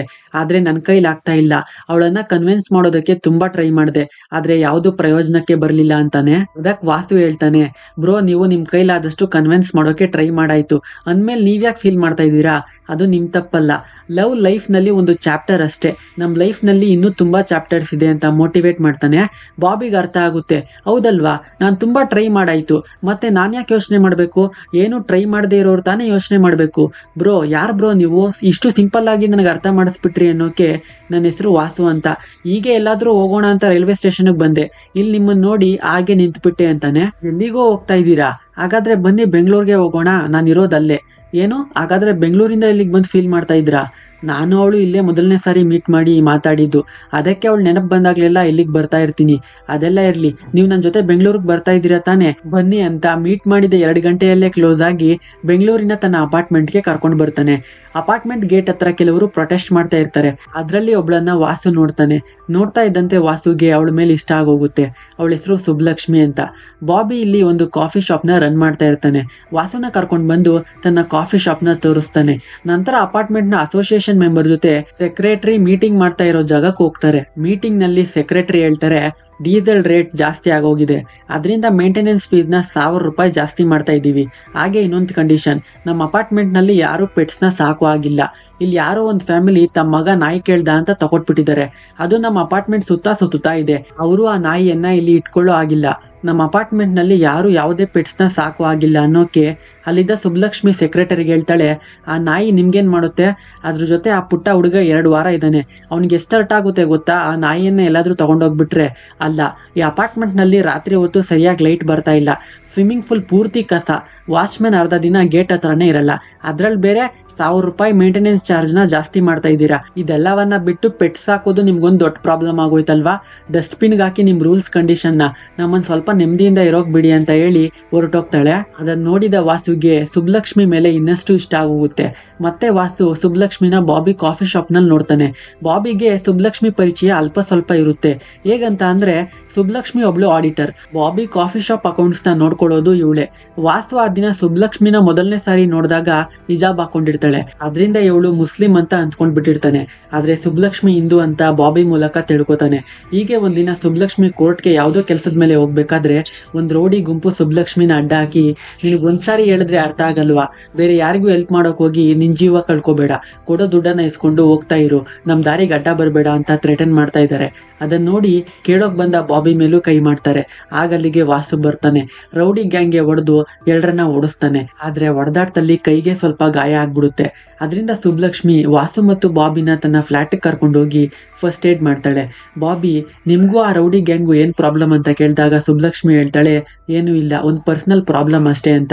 ನೀವ್ಯಾಕೆ ಒಬ್ಬರೇ ಇದ್ದೀರಾ, ಮದುವೆಯಾಗಿ ಚೆನ್ನಾಗಿರ್ಬೋದಲ್ಲ ಅಂತ ಬಾಬಿ ವಾಸು ಕೇಳು ಅಂದಿದ್ದಕ್ಕೆ ಕೇಳೋಕೆ, ಮದುವೆಯಾಗಿ ಚೆನ್ನಾಗಿರ್ಬೋದು ಅಂತ ಯಾರು ಹೇಳಿದ್ದು, ನಾನು ಒಬ್ಳೆ ಚೆನ್ನಾಗಿದ್ದೀನಿ ಅಂತ ಹೇಳ್ತಾಳೆ. ಸರಿ, ವಾಸುಗೆ ಯಾಕೆ ಸುಬ್ಲಕ್ಷ್ಮಿ ಮದುವೆ ಬಗ್ಗೆ ಕೇಳಬೇಕು ಅಂತ ಅನಿಸ್ತು ಅಂತ ಬಾಬಿ ವಾಸು ಕೇಳೋಕೆ, ನಾನು ಅವಳನ್ನ ಇಷ್ಟಪಡ್ತಾ ಇದ್ದೀನಿ ಅಂತಾನೆ. ಹೌದಾ, ಹಾಗಾದ್ರೆ ಈ ವಿಷಯವನ್ನ ಸುಬ್ಲಕ್ಷ್ಮಿಗೆ ಹೇಳ್ಬಿಡಿ ಅನ್ನೋಕೆ, ಆಲ್ರೆಡಿ ನೆನ್ನೆನೆ ಕಾಫಿ ಶಾಪ್ ನಲ್ಲಿ ಹೇಳ್ದೆ, ನೀವಂದ್ರೆ ನನಗಿಷ್ಟ, ನೀವು ತುಂಬಾ ಯೂನಿಕ್ ಆಗಿದ್ದೀರಾ, ಎಲ್ಲ ಹುಡುಗಿಯರ ತರ ಅಲ್ಲ, ಅದರಿಂದ ನಿಮ್ಮನ್ನ ಅವಾಯ್ಡ್ ಮಾಡೋಕೆ ಆಗ್ತಾ ಇಲ್ಲ. ನಿಮಗ್ ನನ್ ಬಗ್ಗೆ ಏನೂ ಗೊತ್ತಿಲ್ಲ ಅಂತ ಗೊತ್ತು, ಬೇಕು ಅಂದ್ರೆ ಇಬ್ರು ಮೀಟ್ ಮಾಡಿ ಮಾತಾಡೋಣ, ಹೊರಗಡೆ ಹೋಗೋಣ, ನಿಮ್ಗೆ ಇಷ್ಟ ಆದ್ರೆ ಮಾತ್ರ ಓಕೆ ಅಂತ ಹೇಳಿ ಅಂತ ಅಂದೆ. ಆದ್ರೆ ಸುಬ್ಲಕ್ಷ್ಮಿ, ನನಗೆ ಈ ಮದುವೆ ರಿಲೇಶನ್ಶಿಪ್ ನಲ್ಲಿ ಇಂಟ್ರೆಸ್ಟ್ ಇಲ್ಲ, ಇನ್ನೊಂದ್ಸಾರಿ ನನ್ನ ಹತ್ರ ಈ ರೀತಿ ಬಂದು ಮಾತಾಡ್ಬೇಡಿ ಅಂತ ಹೇಳ್ಬಿಟ್ಲು ಅಂತಾನೆ. ಈಗೇನ್ ಮಾಡೋದು, ಹೇಗೆ ಅವಳನ್ನ ಒಪ್ಸೋದು ಅಂತ ಬಾಬಿ ಹತ್ರ ಐಡಿಯಾ ಕೊಡಿ ಅಂತ ಕೇಳೋಕೆ ಬಾಬಿ ಹೇಳ್ತಾನೆ, ನಿಮ್ಮಮ್ಮ ನೀವ್ ಯಾರನ್ನ ಪ್ರೀತಿ ಮಾಡಿದ್ರು ಒಪ್ಕೋತಾರೆ ಅಂತ ಹೇಳಿದ್ರಿ ಅಲ್ವಾ, ಅವ್ರ ಹತ್ರ ಹೋಗಿ ಸುಬ್ಲಕ್ಷ್ಮಿ ಬಗ್ಗೆ ಹೇಳಿ, ನಿಮ್ಮಮ್ಮ ಬಂದು ಸುಬ್ಲಕ್ಷ್ಮಿ ಹತ್ರ ಮಾತಾಡಿದ್ರೆ ಬಹುಶಃ ಅವಳ ಮನಸ್ಸು ಬದಲಾಗಬಹುದು ಅಂತ. ಅದರಂತೆ ವಾಸು ಬಾಬಿನ ಕರ್ಕೊಂಡು ತನ್ನ ಮನೆಗೆ ಹೋಗ್ತಾನೆ. ಅಮ್ಮನಿಗೆ ಸುಬ್ಲಕ್ಷ್ಮಿ ಫೋಟೋ ತೋರಿಸಿ, ಈ ಹುಡುಗಿ ಅಂದ್ರೆ ನನಗಿಷ್ಟ, ಅವಳ ಹತ್ರ ಬಂದು ನೀವು ಮಾತಾಡಿ ಕನ್ವಿನ್ಸ್ ಮಾಡ್ತೀರಾ ಅಂತ ಕೇಳೋಕೆ ಅವ್ರು ಸುಬ್ಲಕ್ಷ್ಮಿ ಫೋಟೋ ನೋಡಿ ಶಾಕ್ ಆಗ್ತಾರೆ. ತಕ್ಷಣ ಹೊರಗಡೆ ಬಂದು ವಾಸು ಫ್ರೆಂಡ್ಸ್ ಫೋನ್ ಮಾಡಿ, ವಾಸು ಮನೆಗೆ ಬಂದಿದ್ದಾನೆ, ಅವ್ರ ಅಪ್ಪ ಬೇರೆ ಮನೆಯಲ್ಲಿಲ್ಲ, ತಕ್ಷಣ ನೀವು ಮನೆಗೆ ಬನ್ನಿ, ನಿಮ್ಗೊಂದು ವಿಷಯ ಹೇಳ್ಬೇಕು ಅಂತ ಫೋನ್ ಮಾಡಿ ಹೇಳ್ತಾರೆ. ವಾಸು ಫ್ರೆಂಡ್ಸ್ ಮನೆಗೆ ಬಂದು ಸುಬ್ಲಕ್ಷ್ಮಿ ಫೋಟೋ ನೋಡಿ ಅವರಿಗೂ ಶಾಕ್ ಆಗುತ್ತೆ. ವಾಸು, ನಾನು ಈ ಹುಡುಗಿಯನ್ನ ಲವ್ ಮಾಡ್ತಾ ಇದ್ದೀನಿ, ನೀವೆಲ್ಲ ಬಂದು ಅವಳ ಹತ್ರ ಮಾತಾಡಿ ಅನ್ನೋಕೆ, ಏನೋ ಈ ಹುಡುಗಿನ? ವಾಸು, ನಿನಗೆ ಈ ಹುಡುಗಿ ಬೇಡ, ಬೇರೆ ಯಾವ್ದಾದ್ರು ಒಳ್ಳೆ ಹುಡುಗಿನ ನೋಡಿ ನಾವು ನಿನಗ್ ಮದುವೆ ಮಾಡ್ತೀವಿ ಅನ್ನೋಕೆ, ಯಾಕೆ ಈ ಹುಡುಗಿಗೆ ಏನಾಗಿದೆ, ನಾನು ಮದುವೆ ಅಂತ ಆದ್ರೆ ಈ ಹುಡುಗಿನೇ ಆಗೋದು ಅಂತ ವಾಸು ಆಟ ಮಾಡೋಕೆ, ವಾಸು, ನಿನಗೆ ಆಕ್ಸಿಡೆಂಟ್ಗೆ ಮುಂಚೆ 4-5 ಹುಡುಗಿಯರನ್ನ ನೋಡಿದ್ವಲ್ಲ, ಆ ಹುಡುಗಿಯರಲ್ಲಿ ಇವಳು ಒಬ್ಳು, ನಿನಗೆ ಈ ಹುಡುಗಿ ಕಂಡ್ರೇನೆ ಆಗಲ್ಲ. ಹೇಳ್ಬೇಕಂತ ಅಂದ್ರೆ ಈ ಪ್ರಪಂಚದಲ್ಲೇ ನಿನಗೆ ಇಷ್ಟ ಇಲ್ಲದ ಹುಡುಗಿ ಅಂದ್ರೆ ಅದು ಇವಳೆ. ನೀನೊಂದ್ಸಾರಿ ಬಸ್ನಲ್ಲಿ ಟ್ರಾವೆಲ್ ಮಾಡ್ಬೇಕಾದ್ರೆ ಕಂಡಕ್ಟರ್ ಒಂದು ಲೇಡಿ ಸೀಟ್ ಕ್ಯಾನ್ಸಲ್ ಆಗೋಗಿದೆ ಅಂತ ಆ ಟಿಕೆಟ್ ನ ನಿನಗೆ ಕೊಡೋಕೆ ಆ ಸೀಟ್ ಪಕ್ಕದ ಸೀಟ್ ನಲ್ಲಿ ರಿಸರ್ವ್ ಮಾಡಿದ್ದ ಸುಬ್ಲಕ್ಷ್ಮಿ ನಿನಗೆ ಬೇರೆ ಸೀಟ್ ನಲ್ಲಿ ಕುತ್ಕೊಳ್ಳೋಕೆ ಹೇಳಿ ನಿನ್ನ ಅವಳ ನಡುವೆ ಜಗಳ ಆಯ್ತು. ಕೊನೆಗೆ ಬೇರೆ ದಾರಿ ಇಲ್ಲದೆ ಸುಬ್ಲಕ್ಷ್ಮಿ ಅದೇ ಸೀಟ್ ನಲ್ಲಿ ಕುತ್ಕೋಬೇಕಾಗಿ ಬಂತು. ಇದನ್ನೇ ದೊಡ್ಡದ್ ಮಾಡ್ಕೊಂಡು ಮನೆಯವ್ರಿಗೆಲ್ಲ ಕಾಲ್ ಮಾಡಿ ಈ ವಿಷಯವನ್ನೇ ಹೇಳಿ ನಿನಗೆ ಇರಿಟೇಟ್ ಮಾಡ್ಬಿಟ್ಲು ಅಂತ ನಿನಗೆ ಅವಳ ಮೇಲೆ ತುಂಬಾ ಕೋಪ. ಆದ್ರೆ ನಿಮ್ಮಪ್ಪ ಸುಬ್ಲಕ್ಷ್ಮಿ ಅವರಪ್ಪ ತುಂಬಾ ಕ್ಲೋಸ್ ಫ್ರೆಂಡ್ಸ್, ಅದರಿಂದಾನೇ ನಿಮ್ಮಮ್ಮ ನನಗೆ ಸುಬ್ಲಕ್ಷ್ಮಿನೇ ಸೊಸೆ ಆಗ್ಬೇಕು ಅಂತ ಆಸೆ ಪಟ್ರು. ಅದರಿಂದ ನಾವೆಲ್ಲ ನಿನ್ನ ಕನ್ವಿನ್ಸ್ ಮಾಡಿ ಇವತ್ತು ಸುಬ್ಲಕ್ಷ್ಮಿ ಒಂದು ಫಂಕ್ಷನ್ಗೆ ಬರ್ತಾ ಇದ್ದಾಳೆ, ನಾವು ಅಲ್ಲಿಗೆ ಹೋಗಿ ನೀನೊಂದ್ಸಾರಿ ಅವಳನ್ನ ಮೀಟ್ ಮಾಡಿ ಮಾತಾಡಿದ್ರೆ ನಿನ್ನ ಒಪಿನಿಯನ್ ಚೇಂಜ್ ಆಗ್ಬೋದು ಅಂತ ಕರ್ಕೊಂಡು ಹೋದ್ವಿ. ಆದ್ರೆ ಅಲ್ಲಿ ಅವಳನ್ನ ನೋಡಿದ್ಮೇಲೆ ಅವಳ ಮೇಲಿನ ಕೋಪ ನಿನಗೆ ಡಬಲ್ ಆಗೋಯ್ತು. ನನಗ್ ಮದ್ವೆನೇ ಬೇಡ ಅಂತ ನಿರ್ಧಾರ ಮಾಡ್ಬಿಟ್ಟೆ. ಅದ್ರಲ್ಲಿ ಬೇರೆ ಒಂದಿನ ನಾವೆಲ್ಲ ನಿನ್ ಜೊತೆ ನಿನ್ ಕಾರ್ನಲ್ಲಿ ಹೋಗ್ತಾ ಇದ್ದಾಗ ಸುಬ್ಲಕ್ಷ್ಮಿ ಅಪ್ಪ ಫೋನಲ್ಲಿ ಮಾತಾಡ್ಕೊಂಡು ಕಾರ್ಗೆ ಕಾರ್ಗೆ ಅಡ್ಡ ಬಂದು ಬಿದ್ದುಬಿಟ್ರು. ಅದಕ್ಕೆ ನೀನು ನೋಡ್ಕೊಂಡು ಬರೋದಲ್ವಾ, ಸ್ವಲ್ಪ ಮಿಸ್ ಆಗಿದ್ರೆ ಜೀವ ಹೊರಟೋಗ್ತಿತ್ತು ಅಂತ ಹೇಳೋಕೆ ಸುಬ್ಲಕ್ಷ್ಮಿ ನಿನಗೆ ಬೈದ್ಲು. ಕಾರ್ನ ಸ್ಪೀಡ್ನಲ್ಲಿ ಓಡಿಸ್ಕೊಂಡು ಬಂದ್ಬಿಟ್ಟು ಈಗ ನಮ್ಮ ಅಪ್ಪನಿಗೆ ಬುದ್ಧಿ ಹೇಳ್ತಾ ಇದ್ಯಾ ಅಂತ. ಅಲ್ಲೂ ನಿಮ್ಮಿಬ್ಬರ ಮಧ್ಯೆ ಜಗಳ. ಇದರಿಂದ ನಿಮ್ಮ ಮದುವೆ ಕನಸನ್ನ ನಿಮ್ಮ ಅಪ್ಪ ಅಮ್ಮ ಕೈ ಬಿಟ್ರು. ಅದರಿಂದ ನಿನ್ಗೆ ಹೇಳ್ತಾ ಇರೋದು, ನಿನಗೆ ಆ ಹುಡುಗಿ ಬೇಡ ಅನ್ನೋಕೆ. ವಾಸು ಇದ್ಯಾವುದನ್ನು ನಂಬ್ತಾ ಇಲ್ಲ, ನನಗೆ ಚಿಕ್ಕ ಚಿಕ್ಕ ವಿಷಯಗಳು ಮಾತ್ರ ಮರ್ತೋಗಿದೆ ಅಂತ ಅಂದ್ರಿ. ಆದ್ರೆ ಈಗ ಒಂದು ದೊಡ್ಡ ಕಥೆನೇ ಹೇಳ್ತಾ ಇದ್ದೀರಾ, ನಾನಿದನ್ನ ನಂಬಲ್ಲ ಅಂತ. ಅಷ್ಟೊತ್ತಿಗೆ ಒಬ್ಬ ಫೋಟೋಗ್ರಾಫರ್ ಒಂದು ವೆಡ್ಡಿಂಗ್ ಆಲ್ಬಮ್ನ ತಗೊಂಡು ಬಂದು, ತಗೊಳ್ಳಿ ಸರ್ ನಿಮ್ಮ ಮದುವೆ ಆಲ್ಬಮ್, ಸ್ಟುಡಿಯೋದಲ್ಲಿ ಕೆಲಸ ಮಾಡೋ ಹುಡುಗರು ಸಂಬಳ ಕೊಟ್ಟಿಲ್ಲ ಅಂತ ಮೆಮೊರಿ ಕಾರ್ಡ್ನ ಎತ್ಕೊಂಡು ಹೊರಟೋಗಿದ್ರು. ಅದರಿಂದ ಆಲ್ಬಮ್ ಕೊಡೋಕೆ ಸ್ವಲ್ಪ ಲೇಟ್ ಆಯ್ತು ಅಂತ ವಾಸು ಕೈ ಕೊಡ್ತಾನೆ. ಆ ವೆಡ್ಡಿಂಗ್ ಆಲ್ಬಮ್ ಓಪನ್ ಮಾಡಿ ನೋಡಿದ್ರೆ ಅದರಲ್ಲಿ ಸುಬ್ಲಕ್ಷ್ಮಿ ಮತ್ತೆ ವಾಸು ಮದುವೆ ಫೋಟೋಸ್ ಇದೆ. ಅದನ್ನ ನೋಡಿ ವಾಸುಗೆ ಆಶ್ಚರ್ಯ ಆಗೋಗುತ್ತೆ, ನನಗೂ ಸುಬ್ಲಕ್ಷ್ಮಿಗೂ ಆಲ್ರೆಡಿ ಮದುವೆ ಆಗಿದ್ಯಾ ಅಂತ. ಆಗ ಫ್ರೆಂಡ್ಸ್ ಹೇಳ್ತಾರೆ, ಹೌದು, ನಿನಗೆ ಆಕ್ಸಿಡೆಂಟ್ ಆದ್ಮೇಲೆ ಕಳೆದ 2 ವರ್ಷದಲ್ಲಿ ನಡೆದಿರೋದನ್ನೆಲ್ಲ ಮರೆತುಬಿಟ್ಟೆ, ಅದರಲ್ಲಿ ನಿನ್ನ ಮದುವೆನೂ ಒಂದು ಅಂತ. ಅದಕ್ಕೆ ಬಾಬಿ ಕೇಳ್ತಾನೆ, ಇವ್ರ ಮದುವೆ ಆಗೋದು ಕಷ್ಟ ಅಂತ ಅಂದ್ರಿ, ಮತ್ತೆ ಮದುವೆ ಹೇಗಾಯ್ತು? ಆಕ್ಸಿಡೆಂಟ್ ಆಗಿ ಮೆಮೊರಿ ಲಾಸ್ ಆಗಿರೋದು ವಾಸುಗ್ ತಾನೆ, ಮತ್ತೆ ಸುಬ್ಲಕ್ಷ್ಮಿ ಯಾಕೆ ವಾಸು ನೋಡಿದ್ರು, ನನ್ಗೇನೋ ಸಂಬಂಧನೇ ಇಲ್ವೇನೋ ಅನ್ನೋ ರೀತಿ ಇದ್ದಾರೆ ಅಂತ ಕ್ವಶನ್ ಮಾಡ್ತಾನೆ. ಆಗ ವಾಸು ಅಮ್ಮ ಮತ್ತು ಫ್ರೆಂಡ್ಸ್ ಫ್ಲಾಶ್ ಬ್ಯಾಕ್ ನ ಹೇಳ್ತಾರೆ. ಸುಬ್ಲಕ್ಷ್ಮಿ ಅಪ್ಪ ವಾಸು ಕಾರ್ಗೆ ಅಡ್ಡ ಬಂದು ಬಿದ್ಮೇಲೆ ವಾಸು ಅಪ್ಪ ಅವರನ್ನ ತನ್ನ ಫ್ಯಾಮಿಲಿ ಡಾಕ್ಟರ್ ಹತ್ರ ಕರ್ಕೊಂಡು ಹೋಗ್ತಾರೆ. ಫುಲ್ ಬಾಡಿ ಸ್ಕ್ಯಾನ್ ಮಾಡಿದ್ಮೇಲೆ ಗೊತ್ತಾಗುತ್ತೆ ಅವರಿಗೆ ಬ್ರೈನ್ ಟ್ಯೂಮರ್ ಇದೆ ಅಂತ. ಅದರಿಂದ ತುಂಬಾ ಡಿಲೇ ಮಾಡಬೇಡಿ, ಬೇಗ ಬಂದು ಅಡ್ಮಿಟ್ ಆಗ್ಬಿಡಿ, ಸರ್ಜರಿ ಮಾಡಬೇಕು ಅಂತ ಡಾಕ್ಟರ್ ಹೇಳ್ತಾರೆ. ಅದರಿಂದ ಸುಬ್ಲಕ್ಷ್ಮಿ ಅಪ್ಪ ಕೂಗ್ ಹೋಗ್ತಾರೆ, ನನ್ನ ಮಗಳಿಗೆ ಇನ್ನೂ ಮದುವೆ ಮಾಡಿಲ್ಲ, ನಾನೇನಾದ್ರೂ ಆಪರೇಷನ್ ಅಲ್ಲಿ ಸತ್ತೋದ್ರೆ ನನ್ನ ಮಗಳನ್ನ ನೋಡ್ಕೊಳ್ಳೋದು ಯಾರು ಅಂತ. ಅದರಿಂದ ವಾಸು ಅಪ್ಪ ಹೇಳ್ತಾರೆ, ನೀನೇನು ಯೋಚನೆ ಮಾಡಬೇಡ, ನಿನ್ ಮಗಳನ್ನ ನನ್ನ ಮನೆ ಸೊಸೆ ಮಾಡ್ಕೋತೀನಿ, ನಿನ್ ಮಗಳ ಜವಾಬ್ದಾರಿ ಇನ್ಮೇಲೆ ನಂದು, ಏನು ಯೋಚನೆ ಮಾಡದೆ ನೀನು ಸರ್ಜರಿಗೆ ರೆಡಿ ಆಗು ಅಂತ. ಅದರಿಂದ ಮಗನಿಗೆ ಕನ್ವಿನ್ಸ್ ಮಾಡ್ತಾರೆ, ನೀನು ನಮ್ಮನ್ನ ನಂಬು, ನೀನು ಆ ಹುಡುಗಿ ಜೊತೆ ಚೆನ್ನಾಗಿರ್ತೀಯ, ನಾವು ನಿನಗೆ ಒಳ್ಳೆಯದನ್ನೇ ಮಾಡೋದು ಅಂತ ಮದುವೆಗೆ ಒಪ್ಪಿಸಿ ಸುಬ್ಬಲಕ್ಷ್ಮಿ ಮತ್ತು ವಾಸುಗೆ ಮದುವೆ ಮಾಡ್ತಾರೆ. ಇನ್ಮೇಲೆ ಎಲ್ಲ ಸರಿ ಹೋಗುತ್ತೆ ಅಂತ ಅಂದ್ಕೊಂಡಿದ್ರೆ ನಿಜವಾದ ಪ್ರಾಬ್ಲಮ್ಸ್ ಮದುವೆ ಆದ್ಮೇಲೆ ಸ್ಟಾರ್ಟ್ ಆಗೋದು. ವಾಸುಗೆ ಸುಬ್ಬಲಕ್ಷ್ಮಿ ಮೇಲಿರೋ ಒಪಿನಿಯನ್ ಚೇಂಜ್ ಆಗಲ್ಲ, ಆದ್ರೆ ಅಪ್ಪ ಅಮ್ಮನಿಗೋಸ್ಕರ ಸಹಿಸ್ಕೊಂಡು ಬದುಕ್ತಾನೆ. ಒಂದಿನ ವಾಸು ತನ್ನ ಫ್ರೆಂಡ್ ತಮಿಳ್ ಮತ್ತೆ ಅವಳ ಗರ್ಲ್ ಫ್ರೆಂಡ್ ಕೀರ್ತಿನ ಮನೆ ಕರ್ಕೊಂಡು ಬರ್ತಾನೆ. ಸುಬ್ಬಲಕ್ಷ್ಮಿಗೆ, ಇವರಿಬ್ಬರಿಗೂ ನಾಳೆ ರಿಜಿಸ್ಟರ್ ಆಫೀಸ್ ನಲ್ಲಿ ಮದುವೆ, ಇವತ್ತು ಕೀರ್ತಿ ಇಲ್ಲೇ ಇರ್ತಾಳೆ, ನನಗೂ ತಮಿಳ್ಗೂ ಸ್ವಲ್ಪ ಕೆಲಸ ಇದೆ, ನಾವಿವತ್ತು ಫ್ರೆಂಡ್ ಮನೇಲಿ ಉಳ್ಕೋತೀವಿ, ನಾಳೆವರೆಗೂ ಕೀರ್ತಿನ ಸ್ವಲ್ಪ ನೋಡ್ಕೊ, ಅಪ್ಪ ಅಮ್ಮ ಹೇಗೋ ಮನೆಯಲ್ಲಿ ಇಲ್ಲ ಅಲ್ವಾ, ಅವ್ರಿಗೆ ಇದರ ಬಗ್ಗೆ ಗೊತ್ತಾಗೋದ್ ಬೇಡ ಅಂತ ಹೇಳ್ಬಿಟ್ಟು ಹೋಗ್ತಾನೆ. ಕೀರ್ತಿ ಮನೆ ಬಿಟ್ಟು ತಮಿಳ್ ಜೊತೆ ಓಡ್ ಬಂದಿರ್ತಾಳೆ, ಅದರಿಂದ ಅಪ್ಪನನ್ನ ನೆನಪಿಸ್ಕೊಂಡು ಅಳ್ತಾ ಇರ್ತಾಳೆ. ಅದರಿಂದ ಸುಬ್ಬಲಕ್ಷ್ಮಿ ಕೀರ್ತಿಗೆ ಹೇಳ್ತಾಳೆ, ನೀನು ಇವಾಗ್ಲೇ ನಿಮ್ಮ ಅಪ್ಪನನ್ನ ಎಷ್ಟೊಂದು ಮಿಸ್ ಮಾಡ್ಕೋತಾ ಇದ್ಯಾ ಅಂತ. ಅಂದ್ರೆ ನಾಳೆ ಮದುವೆ ಆದ್ಮೇಲೆ ಅಯ್ಯಯ್ಯೋ ನಾನು ಅವತ್ತು ಮನೆ ಬಿಟ್ಟು ಬರಬಾರ್ದಿತ್ತು ಅಂತ ಎಷ್ಟು ಫೀಲ್ ಮಾಡ್ಬೋದು. ಮದುವೆ ಅನ್ನೋದು ಬರೀ ಇಬ್ಬರ ನಡುವೆ ಆಗೋದಲ್ಲ, 2 ಕುಟುಂಬಗಳನ್ನ ಒಂದ್ ಸೇರ್ಸೋದು ಅಂತ. ಕೀರ್ತಿಗೆ ಸುಬ್ಬಲಕ್ಷ್ಮಿ ಮಾತು ಸರಿ ಅಂತ ಅನ್ಸುತ್ತೆ. ಇದರಿಂದ ಅಪ್ಪನಿಗೆ ಫೋನ್ ಮಾಡಿ ಕರೆದು ಮತ್ತೆ ಮನೆಗೆ ವಾಪಸ್ ಹೊರಟೋಗ್ತಾಳೆ. ಈ ವಿಷಯವನ್ನ ಸುಬ್ಬಲಕ್ಷ್ಮಿ ಫೋನ್ ಮಾಡಿ ಹೇಳೋಕ್ ಟ್ರೈ ಮಾಡ್ತಾಳೆ, ಆದ್ರೆ ವಾಸು ಫೋನ್ ಬಿಸಿ ಬರುತ್ತೆ. ಸರಿ ನಾಳೆ ಬಂದ್ಮೇಲೆ ಹೇಳೋಣ ಅಂತ ಸುಮ್ನೆ ಆಗ್ಬಿಡ್ತಾಳೆ. ಬೆಳಿಗ್ಗೆ ವಾಸು ತಮಿಳ್ ಬಂದು ನೋಡಿದ್ರೆ ಕೀರ್ತಿ ಇಲ್ಲ. ಕೀರ್ತಿ ತನ್ನ ಅಪ್ಪನ ಜೊತೆ ಹೊರಟೋಗಿರೋ ವಿಷಯ ಗೊತ್ತಾಗುತ್ತೆ. ತಮಿಳ್ ತುಂಬಾ ಅಪ್ಸೆಟ್ ಆಗೋಗ್ತಾನೆ. ಸಿಸ್ಟರ್, ಕೀರ್ತಿ ಅಪ್ಪನಿಗೆ ಜಾತಿ ಮುಖ್ಯ, ಅದಕ್ಕೆ ನನಗೆ ಎಲ್ಲ ಅರ್ಹತೆ ಇದ್ರು ಅವ್ರ ಮಗಳನ್ನ ಕೊಡೋಕೆ ಹಿಂದೆ ಮುಂದೆ ನೋಡಿದ್ರು, ಒಪ್ಲಿಲ್ಲ. ನಾನು ಬರೋವರೆಗೂ ಅವಳನ್ನ ಇರಿಸ್ಕೊಂಡಿದ್ರೆ ನಾನು ಬಂದು ಅವಳಿಗೆ ಹೇಗೋ ಕನ್ವಿನ್ಸ್ ಮಾಡ್ತಾ ಇದ್ದೆ, ಖಂಡಿತವಾಗಿ ಅವಳು ನನ್ನ ಮಾತನ್ನ ಕೇಳ್ತಾ ಇದ್ಲು. ಆದ್ರೆ ಈಗ ಮಾಡ್ಬಿಟ್ರಲ್ಲ, ನೀವು ಅವಳಿಗೇನು ಹೇಳಲಿಲ್ಲ ಅಂತ ಅಂದಿದ್ರೆ ಅವಳೀಗ ಇಲ್ಲಿ ಇರ್ತಿದ್ಲು ಅಂತ ಬೇಜಾರು ಮಾಡ್ಕೊಂಡು ಹೊರಟೋಗ್ತಾನೆ. ಅದರಿಂದ ವಾಸು ಸುಬ್ಬಲಕ್ಷ್ಮಿ ಮೇಲೆ ಕೈ ಮಾಡೋಕ್ಕೂ ಹೊರಟೋಗಿರ್ತಾನೆ. ಮಾಡೋದೆಲ್ಲ ಮಾಡ್ಬಿಟ್ಟು ಇವಾಗೆಲ್ಲ ಹೇಳ್ತಾ ಇದೆಯಾ ಅಂತ. ಇಷ್ಟೆಲ್ಲ ಆದ್ರೂ ವಾಸು ಸುಬ್ಬಲಕ್ಷ್ಮಿ ಬೇರೆ ಆಗ್ಬೇಕು ಅಂತ ಅಂದ್ಕೊಂಡಿರಲ್ಲ. ಆದ್ರೆ ಅದಕ್ಕೆ ಅಂತಾನೆ ಇನ್ನೊಂದು ಘಟನೆ ನಡೆಯುತ್ತೆ. ವಾಸು ಮತ್ತೆ ಸುಬ್ಬಲಕ್ಷ್ಮಿ ನೈಟ್ ಶೋಗೆ ಸಿನಿಮಾ ನೋಡೋಕಂತ ಹೋಗಿರ್ತಾರೆ. ಥಿಯೇಟರ್ ಒಳಗಿರ್ಬೇಕಾದ್ರೆ ವಾಸುಗೆ ಒಬ್ರಿಂದ ಕಾಲ್ ಬರುತ್ತೆ. ವಾಸು ಈಗಲೇ ಹೊರಟಿ ಬಾ, ಪ್ರೊಡ್ಯೂಸರ್ನ ಮೀಟ್ ಮಾಡಿಸ್ತೀನಿ, ನಾಳೆ ಅವರು ಊರ್ಗೆ ಹೊರಟೋಗ್ತಾ ಇದ್ದಾರೆ, ಇವಾಗ ಬಾ ಅಂತ. ಅದರಿಂದ ವಾಸು ಸುಬ್ಬಲಕ್ಷ್ಮಿಗೆ, ಸಿನಿಮಾ ನೋಡ್ಕೊಂಡು ನಿನ್ ಮನೆಗೆ ಹೋಗು, ನನಗೆ ಸ್ವಲ್ಪ ಕೆಲಸ ಇದೆ ಅನ್ನೋಕೆ, ಇಷ್ಟೊತ್ನಲ್ಲ ನಾನೊಬ್ಳೆ ಹೇಗೋಗ್ಲಿ ಅಂತಾಳೆ. ಅದರಿಂದ ವಾಸು ಅರ್ಧದಲ್ಲೇ ಸಿನಿಮಾ ಥಿಯೇಟರಿಂದ ಕರ್ಕೊಂಡು ಬಂದು ಒಂದು ಆಟೋನ ಕೂಗಿ, ನೀನು ಆಟೋದಲ್ಲಿ ಮನೆಗೆ ಹೋಗು, ನಾನು ಕೆಲಸ ಮುಗಿಸ್ಕೊಂಡು ಬೇಗ ಬರ್ತೀನಿ ಅಂತ ಕಳಿಸ್ತಾನೆ. ನೆಕ್ಸ್ಟ್ ಡೇ ಮಾರ್ನಿಂಗ್ ಟಿವಿಯಲ್ಲಿ ಮುರಳಿ ಅನ್ನೋ ಹುಡುಗ ಆಕ್ಸಿಡೆಂಟ್ ಇಂದ ತೀರೋಗಿದ್ದಾನೆ ಅಂತ ನ್ಯೂಸ್ ಟೆಲಿಕಾಸ್ಟ್ ಆಗೋದನ್ನ ನೋಡಿ ವಾಸುಗೆ ತುಂಬಾ ದುಃಖ ಆಗುತ್ತೆ. ಯಾಕಂತ ಅಂದ್ರೆ ತುಂಬಾ ವರ್ಷ ಇವ್ರ ಮನೆಯಲ್ಲಿ ಕೆಲಸ ಮಾಡಿದ ಜ್ಯೋತಿ ಅನ್ನೋರ ಮಗ ಈ ಮುರಳಿ ಫುಡ್ ಡೆಲಿವರಿ ಬಾಯ್ ಆಗಿ ಕೆಲಸ ಮಾಡ್ತಾ ಇರ್ತಾನೆ. ಪಾಪ ಆಕ್ಸಿಡೆಂಟ್ ಅಲ್ಲಿ ಡೆತ್ ಆಗೋಯ್ತಲ್ಲ ಅಂದ್ಕೋಬೇಕಾದ್ರೆ ಸುಬ್ಬಲಕ್ಷ್ಮಿ ಟಿವಿ ನೋಡಿ, ಈ ಹುಡುಗನ, ಇವನನ್ನ ನಾನು ನಿನ್ನೆ ಆಟೋದಲ್ಲಿ ಬರ್ಬೇಕಾದ್ರೆ ನೋಡ್ದೆ, ಇದು ಆಕ್ಸಿಡೆಂಟ್ ಅಲ್ಲ ಮರ್ಡರ್, ನಿನ್ನೆ ನಾನು ಆಟೋದಲ್ಲಿ ಬರ್ಬೇಕಾದ್ರೆ ಸಿಗ್ನಲ್ ಅಲ್ಲಿ ಮಿನಿಸ್ಟರ್ ಸೆಂಗರಾಯರ್ ಮಗನ ಕಾರ್ ಬಂದು ಈ ಹುಡುಗನ ಬೈಕ್ಗೆ ಡಿಕ್ಕಿ ಹೊಡೆದ್ರು. ಇದರಿಂದ ಈ ಹುಡುಗ ಡೆಲಿವರಿ ಮಾಡೋಕ್ ತಗೊಂಡ್ ಹೋಗ್ತಾ ಇದ್ದ ಫುಡ್ ಎಲ್ಲ ಕೆಳಗ್ ಬಿದ್ದು ಚೆಲ್ಲೋಯ್ತು. ಈ ರೀತಿ ಮಾಡಿದ್ದು ಅಲ್ದೆ ಅವ್ರ ಅಮ್ಮನ ಬಗ್ಗೆ ಕೆಟ್ಟದಾಗೆಲ್ಲ ಮಾತಾಡಿದ್ರು. ಎಲ್ಲಾ ಕುಡಿದ ಮತ್ತಿನಲ್ಲಿ ಇದ್ದುದ್ರಿಂದ ಈ ಹುಡುಗ ಮಿನಿಸ್ಟರ್ ಮಗ ಆದ್ರೆ ಏನ್ ಬೇಕಾದ್ರೂ ಮಾಡ್ಬೋದಾ ಅಂತ ಕೇಳಿದ್ದಕ್ಕೆ ಅವನನ್ನ ಹಿಡ್ಕೊಂಡು ಚೆನ್ನಾಗ್ ಹೊಡೆದ್ರು. ಇದು ನಿಜವಾಗಿಯೂ ಮರ್ಡರ್ರೇ ಅಂತಾಳೆ. ಹಾಗಾದ್ರೆ ಬಾ ಪೊಲೀಸ್ ಸ್ಟೇಷನ್ಗೆ ಹೋಗಿ ಕಂಪ್ಲೇಂಟ್ ಕೊಡೋಣ ಅಂತ ವಾಸುಕ್ ಹೋಗೋಕೆ ಸುಬ್ಲಕ್ಷ್ಮಿ ಒಪ್ಕೊಳ್ಳೋದಿಲ್ಲ. ನಾನೇ ಈ ವಿಷಯವನ್ನ ಹೇಗಾದ್ರೂ ಮಾಡಿ ಮರಿಬೇಕು ಅಂತ ಇದ್ದೀನಿ, ನೀವು ನೋಡಿದ್ರೆ ಬಾ ಸ್ಟೇಷನ್ಗೆ ಹೋಗಿ ಕಂಪ್ಲೇಂಟ್ ಕೊಡೋಣ ಅಂತ ಇದ್ದೀರಾ ಅಂತ. ಅದಕ್ಕೆ ಅವ್ರ ಅಪ್ಪ ಅಮ್ಮನೂ ಒಪ್ಕೊಳ್ಳೋದಿಲ್ಲ. ನೀನೇನೇ ಮಾಡಿದ್ರು ಮುರಳಿ ವಾಪಸ್ ಬರಲ್ಲ, ಈ ವಿಷಯವನ್ನ ಇಲ್ಲಿಗೆ ಬಿಟ್ಬಿಡು ಅಂತ. ಆದ್ರೂ ವಾಸು ಕೇಳಲ್ಲ. ಬೇರೆಯವ್ರಿಗೆ ಅನ್ಯಾಯ ಆದಾಗ ತಡೆದ್ರೆ ಮಾತ್ರ ಅದು ನಮ್ವರೆಗೂ ಬರಲ್ಲ. ಸುಬ್ಲಕ್ಷ್ಮಿ, ನೀನ್ ನನ್ನ ಜೊತೆ ಪೊಲೀಸ್ ಸ್ಟೇಷನ್ಗೆ ಬಂದು ಕಂಪ್ಲೇಂಟ್ ಕೊಡು, ನಾನ್ ನಿನಗೆ ಭರವಸೆ ಕೊಡ್ತೀನಿ, ನಿನಗೇನು ಆಗಲ್ಲ, ನಿನ್ ಜೊತೆ ನಾನು ಇರ್ತೀನಿ ಅಂತ ಎಷ್ಟೇ ಹೇಳಿದ್ರು ಸುಬ್ಲಕ್ಷ್ಮಿ ಇದಕ್ಕೆ ಒಪ್ಕೊಳ್ಳೋದಿಲ್ಲ. ಇದರಿಂದ ವಾಸು ನಿರ್ಧಾರ ಮಾಡ್ತಾನೆ, ಇಷ್ಟೆಲ್ಲ ಹೇಳಿದ್ರು ನಿನಗೆ ನನ್ನ ಮೇಲೆ ನಂಬಿಕೆ ಇಲ್ಲ ಅಂದಮೇಲೆ ನಾವಿಬ್ರು ಒಂದಾಗಿ ಬಾಳೋದ್ರಲ್ಲಿ ಯಾವುದೇ ಅರ್ಥ ಇಲ್ಲ, ನಾವಿಬ್ರು ಬೇರೆ ಬೇರೆ ಆಗ್ಬಿಡೋಣ ಅಂತ. ಅದನ್ನ ಕೇಳಿ ಸುಬ್ಲಕ್ಷ್ಮಿ ಅಪ್ಪ ಏನ್ ಹೇಳಿ ಅಂದ್ರೆ ಈ ಚಿಕ್ಕ ವಿಷಯಕ್ಕೆಲ್ಲ ಈ ರೀತಿ ಮಾತಾಡೋದೆ ಅನ್ನೋಕೆ, ಇಲ್ಲ ಅಂಕಲ್, ನಾನೇನ್ ನಿಮ್ ಮಗಳನ್ನ ಇಷ್ಟಪಟ್ಟು ಮದ್ವೆ ಆಗ್ಲಿಲ್ಲ, ನಿಮಗ್ ಆರೋಗ್ಯ ಸರಿ ಇಲ್ಲ, ನೀವ್ ಇನ್ನೇನ್ ಸತ್ತೋಗ್ತೀರಾ ಅಂತ ಹೇಳಿದ್ದಕ್ಕೆ ನಾನ್ ಮದ್ವೆಗೆ ಒಪ್ಕೊಂಡಿದ್ದು ಅಂತ. ಇದರಿಂದ ಅವರಿಗೂ ಬೇಜಾರಾಗಿ ಯಾರು ನನ್ನ ಮಗಳ ಜೊತೆ ಅಡ್ಜಸ್ಟ್ ಮಾಡ್ಕೊಂಡು ಬಾಳೋದ್ ಬೇಡ ಅಂತ ತನ್ನ ಮನೆಗೆ ಸುಬ್ಲಕ್ಷ್ಮಿಯನ್ನ ಕರ್ಕೊಂಡು ಹೊರಟೋಗ್ತಾರೆ. ವಾಸು ಅಪ್ಪ ಅಮ್ಮ ಸುಬ್ಲಕ್ಷ್ಮಿ ಮನೆ ಬಿಟ್ಟು ಹೋಗೋದನ್ನ ತಡೆಯೋಕೆ ಎಷ್ಟೇ ಟ್ರೈ ಮಾಡಿದ್ರು ಆಗಲ್ಲ.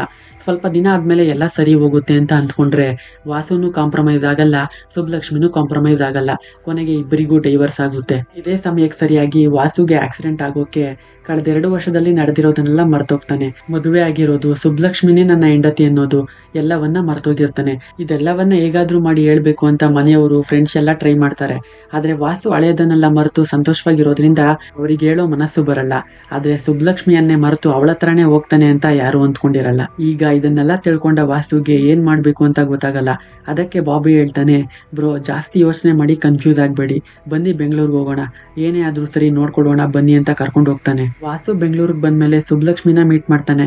ಸುಬ್ಲಕ್ಷ್ಮಿ ಫ್ಲಾಟ್ ನಲ್ಲಿ ಅವ್ರ ತಂದೆ ಫೋಟೋನ ನೋಡಿ ಅಂಕಲ್ಗೆ ಏನಾಯ್ತು, ಬ್ರೈನ್ ಟ್ಯೂಮರ್ ಅಂತ ಹೇಳಿದ್ರಲ್ಲ, ಅದರಿಂದ ಏನಾದ್ರು ಆಯ್ತಾ ಅಂತ ಕೇಳೋಕೆ, ಇಲ್ಲ ಹಾರ್ಟ್ ಅಟ್ಯಾಕ್ ಆಗಿ ತೀರೋದ್ರು ಅಂತಾಳೆ. ಇದೆಲ್ಲ ನಿಮ್ಗೆ ಗೊತ್ತು, ನಿಮ್ಗೆ ಹಳೆಯದೆಲ್ಲ ನೆನಪಂತ ಅಂತ ಸುಬ್ಲಕ್ಷ್ಮಿ ಕೇಳೋಕೆ, ಇಲ್ಲ ನನ್ನ ಫ್ರೆಂಡ್ಸ್ ಹೇಳಿದ್ರು ನನಗಾದ ಆಕ್ಸಿಡೆಂಟ್, ಅದರಿಂದ ನಾನು ಕಳೆದ 2 ವರ್ಷದಲ್ಲಿ ನಡೆದಿರೋದನ್ನೆಲ್ಲ ಮರ್ತಿರೋದು, ಎಲ್ಲದ್ರ ಬಗ್ಗೆ ಸಾರಿ, ನೀವ್ ಯಾರು ಅಂತ ಗೊತ್ತಿಲ್ಲದೆ ಬಂದು ನಿಮ್ಮ ಹತ್ರನೇ ಪ್ರಪೋಸ್ ಮಾಡಿದೆ, ನಾವ್ಯಾಕೆ ಮತ್ತೆ ಮೊದಲಿನ ರೀತಿ ಇರಬಾರ್ದು, ಎಷ್ಟೊಂದ್ ಜನ ಹಳೆಯದನ್ನೆಲ್ಲ ಮರೆತು ಮತ್ತೆ ಒಂದಾಗಿ ಬದುಕ್ತಾ ಇಲ್ವಾ, ಹಾಗೆ ನಾವು ಮತ್ತೆ ಒಂದಾಗಿ ಯಾಕೆ ಬದುಕಬಾರ್ದು, ಈಗ ನನ್ನ ಫ್ರೆಂಡ್ಸ್ ನನಗೆ ಎಲ್ಲವನ್ನ ಹೇಳಿದ್ದಾರೆ, ಈಗಲೂ ನನಗೆ ನಿಮ್ ಕಂಡ್ರೆ ಇಷ್ಟನೇ ಅನ್ನೋಕೆ ನೀವ್ ಎಲ್ಲವನ್ನ ಮರೆತಿದ್ದೀರಾ, ಆದ್ರೆ ನನಗೆಲ್ಲ ನೆನಪಿದೆ, ಒಬ್ರು ಹೇಳಿ ಅದನ್ನ ತಿಳ್ಕೊಳ್ಳೋಕು ಅದನ್ನ ಫೀಲ್ ಮಾಡೋಕು ತುಂಬಾ ವ್ಯತ್ಯಾಸ ಇದೆ, ನೀವೆಲ್ಲ ತಿಳ್ಕೊಂಡಿದ್ದೀರಾ ಅಂತ ನನಗೆ ಗೊತ್ತಿರ್ಲಿಲ್ಲ, ನಿಮ್ಗೇನಾದ್ರೂ ಡಿಸ್ಟರ್ಬೆನ್ಸ್ ಆದ್ರೆ ನನ್ನಿಂದ ಹೇಳಿ, ನಾನು ಇಲ್ಲಿಂದ ಹೊರಟೋಗ್ತೀನಿ ಅಂತಾಳೆ. ಅದರಿಂದ ವಾಸು ನಾನೇ ಹೋಗ್ತೀನಿ ಅಂತ ಅಲ್ಲಿಂದ ಬಂದ್ಬಿಡ್ತಾನೆ. ನಾನು ಇಲ್ಲಿದ್ರೆ ಸುಬ್ಲಕ್ಷ್ಮಿ ಅನ್ಕಂಫರ್ಟಬಲ್ ಆಗಿ ಫೀಲ್ ಮಾಡ್ಬೋದು, ನಾನು ಮತ್ತೆ ಚೆನ್ನೈಗೆ ಹೊರಟೋಗ್ತೀನಿ ಅಂತ ಹೋಗ್ಬೇಕಾದ್ರೆ ಸುಹಾನ ಅನ್ನೋ ಸುಬ್ಲಕ್ಷ್ಮಿ ಫ್ರೆಂಡ್ ಒಬ್ರು ವಾಸುನ ನೋಡೋಕೆ ಬಾಬಿ ಫ್ಲಾಟಿಗೆ ಬರ್ತಾರೆ. ವಾಸುನ ಮೀಟ್ ಮಾಡಿ ನಿಮ್ಗೆಲ್ಲ ಗೊತ್ತಾಯ್ತು ಅಂತ ಕೇಳ್ಬಟ್ಟೆ, ಆದ್ರೆ ಇಷ್ಟೊಂದು ಪ್ರಾಬ್ಲಮ್ ನಲ್ಲಿ ನೀವು ಸುಬ್ಲಕ್ಷ್ಮಿ ಒಬ್ಳನ್ನೇ ಬಿಟ್ಟು ಹೋಗ್ತಾ ಇದ್ದೀರಲ್ಲ ಅನ್ನೋಕೆ, ಏನ್ ಪ್ರಾಬ್ಲಮ್, ಯಾಕೆ ನಿಮ್ ಫ್ರೆಂಡ್ ನಿಮ್ಗೆ ಇದ್ರ ಬಗ್ಗೆ ಹೇಳಿಲ್ವಾ, ಇಲ್ಲ ಆಕ್ಸಿಡೆಂಟ್ ಆದ್ಮೇಲೆ ಈ ರೀತಿ ಸುಬ್ಲಕ್ಷ್ಮಿನ ಮರ್ತಿದ್ದೀನಿ ಅಂತ ಹೇಳಿದ್ರು, ಅದ್ಬಿಟ್ಟು ಮತ್ತೇನು ಅನ್ನೋಕೆ, ನಿಮಗ್ ನಡೆದದ್ದು ಆಕ್ಸಿಡೆಂಟ್ ಅಲ್ಲ, ಮರ್ಡರ್ ಅಟೆಂಪ್ಟ್, ನಿಮ್ಮಿಬ್ಬರಿಗೂ ಡೈವರ್ಸ್ ಆದ್ಮೇಲೆ ಮುರಳಿಗೆ ನ್ಯಾಯ ಕೊಡಿಸ್ಬೇಕಂತ ಸುಬ್ಲಕ್ಷ್ಮಿ ಹೇಳಿದ್ದನ್ನ ಇಟ್ಕೊಂಡು ನೀವೇ ಐ ವಿಟ್ನೆಸ್ ಆಗಿ ಕಂಪ್ಲೇಂಟ್ ಕೊಡೋಕೆ ಪೊಲೀಸ್ ಸ್ಟೇಷನ್ಗೆ ಹೋದ್ರಿ, ಆದ್ರೆ ಮಿನಿಸ್ಟರ್ ಮಗ ಅಂತ ಪೊಲೀಸ್ ಯಾರು ಕಂಪ್ಲೇಂಟ್ ತಗೊಳ್ಳಿಲ್ಲ, ಆದ್ರೂ ನೀವು ಬಿಡದೆ ಮ್ಯಾಜಿಸ್ಟ್ರೇಟ್ ಹತ್ರ ಹೋದ್ರಿ, ಅದರಿಂದ ಪೊಲೀಸ್ ಮಿನಿಸ್ಟರ್ ಮಗನ ಮೇಲೆ ಕಂಪ್ಲೇಂಟ್ ಫೈಲ್ ಮಾಡಬೇಕಾಯ್ತು. ಆದ್ರೆ ಮಿನಿಸ್ಟರ್ ಸೆಂಗರಾಯರ್ ಅವ್ರ ಮಗನನ್ನ ಕಾಪಾಡೋಕಂತ ನಿಮ್ ಮನೆಗೆ ಪಾರ್ಟಿ ಜನಗಳನ್ನ ಕಳುಹಿಸಿ ಭಯ ಪಡಿಸಿದ್ರು, ನಿಮಗೆ ಫೋನ್ ಮಾಡಿ ಕೇಸ್ ವಾಪಸ್ ತಗೊಳ್ಳುವಂತೆ ಧಮಕಿ ಹಾಕಿದ್ರು, ಆದ್ರೆ ಅದಕ್ಕೆಲ್ಲ ನೀವು ತಲೆ ಕೆಡಿಸ್ಕೊಳ್ಳಿಲ್ಲ, ಅದರಿಂದ ನಿಮ್ಮನ್ನ ಸಾಯಿಸ್ಬೇಕು ಅಂತ ನಿಮ್ ಮೇಲೆ ಮರ್ಡರ್ ಅಟೆಂಪ್ಟ್ ಮಾಡಿಸಿದ್ರು.